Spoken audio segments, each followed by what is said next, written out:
And I'm curious too, like, what do you say to people who say that art's not a real career or it's film's unstable, things like that? Yeah. Like my wife, she's an artist, but for up until she was about 24, until basically when I first met her, her parents were mostly her father was always kind of like, that's not a real career. So she did psychology, she did like everything but the thing that was really her true Yeah. passion. So I'm curious, like, what do you usually say to people when you hear that, when they hear that?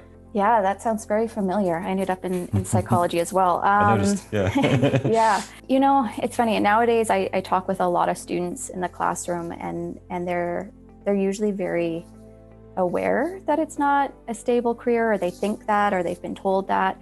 And I always say, like, you get one shot at this. You get one shot at doing a career. I mean, you can change later on, but when you're that age, like, you've got the energy and you've got the passion, and I say, just go for it. You can always change later on, but you got to give it that real try to see if it's going to happen for you. And I think it's a growing industry. Like nowadays, you might not end up at your dream studio first off, but you're going to end up somewhere, and you can build upon that. And so I think challenge the narrative a bit that it's not stable. Give it a try. What you put into it is what you're going to get out. Yeah, I think that's so powerful. And I think the kind of correlation with art being the thing that people associate as being unstable, but like, as you said, it's an industry, it's a commercial industry. So Yeah. there's money involved. There's, however we work, it is, finance involved. If there's an actual industry around it, then obviously, there's the ability to make that a career. So I think it's tough because sometimes you have an image of, okay, I'm going to school for this, and this is what I want to do. But it might not look like that, especially in your first few years. So, examples is we might have people come in, or folks come in, and they're production assistants, or they work at our front desk, and maybe they really want to be, in lighting. But that might not be where you start out, but you can get there. And so I think it's about just getting your foot in the door and trying different things and not leaving it all together.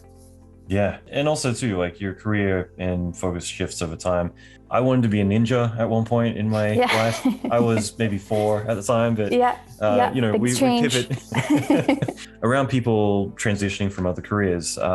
What advice would you give? Because I think a lot of people, there might even be that self-talk about like, well, I'm in this industry, so I can't leverage these talents to move to another. Just in general, like, what advice would you give for someone, let's say that they're in their 30s and they decided, hey, I've always wanted to do this thing, and it's now or never.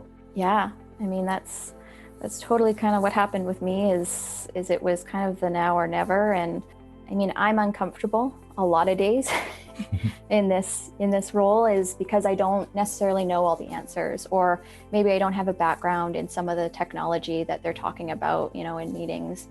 But it's a lot of, messaging people, messaging different folks and saying, hey, I'd love to sit down. Can we go for coffee? Can we chat about this? I'd love to learn more.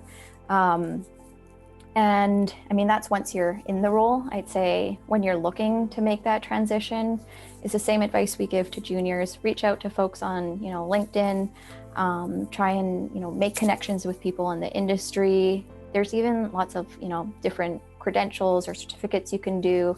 YouTube, I mean, your website was something I checked out before I started my role. So, Great. There's lots of different resources out there that you can kind of check out and learn a little bit before you enter that new industry. But yeah, just stay curious. It's worth just giving it a shot and seeing how it goes.